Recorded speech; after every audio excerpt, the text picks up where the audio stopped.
For your capital city, this is Central Radio.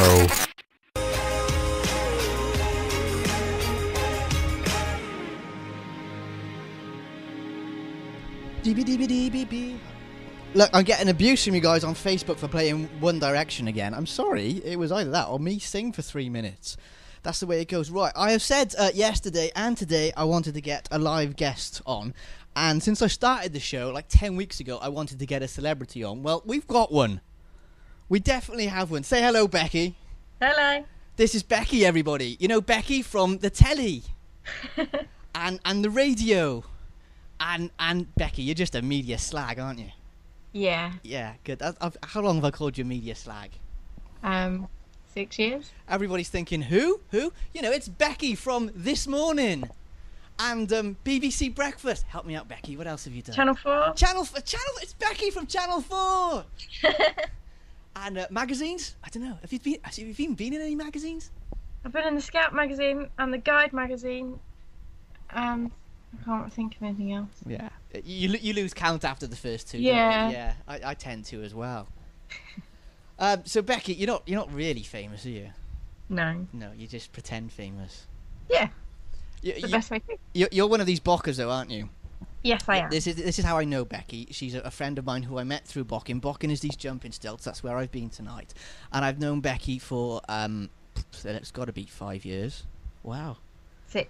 6? I feel old now. And we were just discussing off the air, Becky. I used to do a show called Radio Bock, and you've been on that. We were international, weren't we? We did, yeah. Becky, you found me when I was in Mallorca. Becky was in Mallorca in an event held by some Germans, and I'm pretty sure, if I remember this correctly, I called a German, should we call him an international retailer, an international entrepreneur businessman. I called him a slag on the air. Yeah. We could have started something there, couldn't we? You could have done. Fortunately, he was a good bloke, and he drunk too much. He had, yeah. Yeah, you that's were all right. good. You were safe. Right, Becky, why am I talking to you tonight? Why are you famous? Why have I dragged you on the air to this radio show this evening? Do you know? Not really.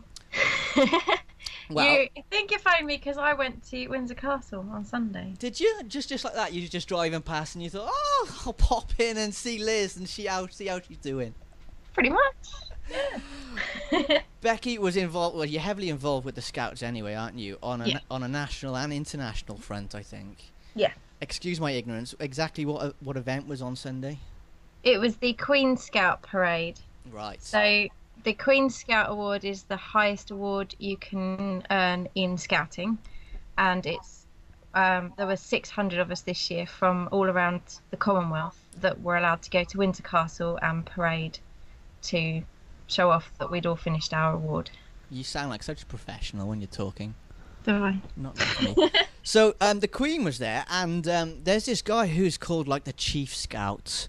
Yeah. Now I've never heard of him, but apparently he's famous, and he's got the name of an animal. Who is that?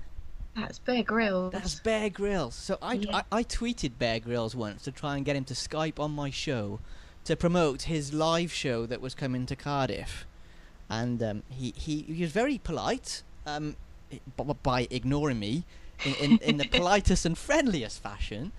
So you met Bear Grylls and the Queen on Sunday in one day. Yes. So I'm curious, right? You got the Bear Grylls there, the Queen there, and Becky the media slag, and I'm just curious. You must have said to the Queen, "Your Majesty, have you ever drunk your own piss?" No, can't say I asked her that. No. No. Because with Bear Grylls there, I mean, if I met Bear Grylls, the shot glasses would be out, and no, we wouldn't. Would you? Could you? Seriously, on a desert island, could you do that? I mean, they say if your life depended on it. I think I'd be near death before I actually thought, yeah, actually, I'm really dehydrated. I need some liquid inside me. Oh, I don't even want to talk about it. It makes me feel sick. Yeah, no, I'm not sure I'd do that. But it's funny. There's a great picture of Bear Grylls and the Queen stood together, And of course, Bear Grylls in his scout uniform. I guess that's what it's called. And he looks all prim and proper. Of course, the Queen always looks prim and proper. But there's something about Bear Grylls. No matter what he's wearing or where he is, he's just got that outdoors look. I think it's in his eyes. It's like he's looking around for a mud puddle or a tree to climb or a snake to grab. You know. Well, he'd have done quite well on Sunday because it absolutely poured. It was soaking wet and it rained from about 9 o'clock in the morning when I arrived until about 6 o'clock when I left. So he did quite well. He got to go out in the rain and do his outdoors.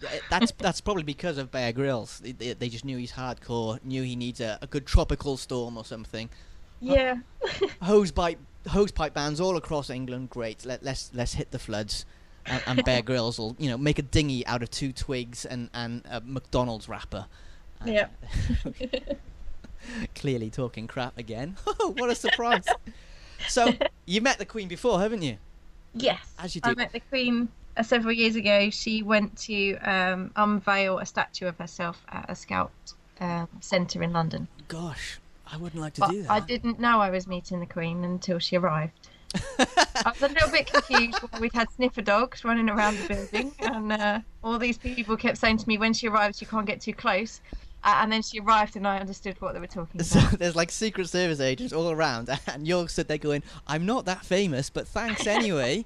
I'll sign your autographs, lovely flowers. And then the royal like convoy pulls up in the little bubble car. Out pops Liz and Phil. And they're like, oh, hello, Becky, it's me, the Queen. Well, I was on my stilts that weekend, and they told me I wasn't allowed to get too close in case I fell on her.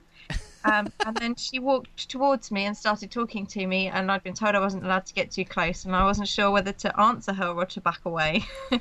That's wrong. So you're there, probably one of the most experienced jumping stilt people in the country. You can't get too close. Bear Grylls spends his time making himself famous, rolling in mud and drinking his old urine. He can stand next to her and go, yes, and these are the scouts from Essex, Your Majesty. Do you think he wears deodorant, or he just says, nah, I'm all natural? I'm hoping he wears deodorant. I won't know because he wouldn't want to come on my show. No. Go on then, Becky. Let's really milk this. Who else have you met? Oh, now you've put me on the spot. I met Prince William. Was this wasn't Sunday. This was just. No, this wasn't Sunday. This was at a scout camp in 2007. We had a big scout camp where we had 40,000 scouts from all around the world, and he flew in by helicopter to walk around and visit the camp, and I was one of the photographers, so I got to follow him around and take pictures. Cool. Quite nice. And you've met Phil Schofield, yeah? Yes, he was on this morning when I watched him this morning.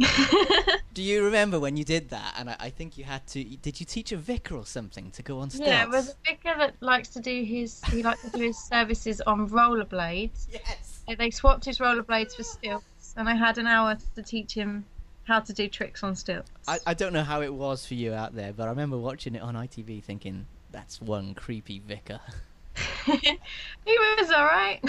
he actually just looked like, I don't know, maybe an ITV production person in fancy dress. He wasn't. He really was a vicar. He was genuine, was he? Genuine vicar. All right. Yeah. Well, when me and you get married, then he can be our vicar at our wedding, okay? Don't tell Sprog. Nobody else will get that. Never mind. Right, Becky, I'll let you go and do whatever you were doing before us here on Central Wales come and invaded your life. Okay. Thank you for coming on, and maybe when you've met a few thousand people, or when you're in the neighbourhood, we'll have you on in the flesh, and you can come and ruin my radio show with your famous powers and all that rubbish. Okay. All right, thank you, Becky. No problem. Right, let's find some music for you then, and we'll be back in a moment.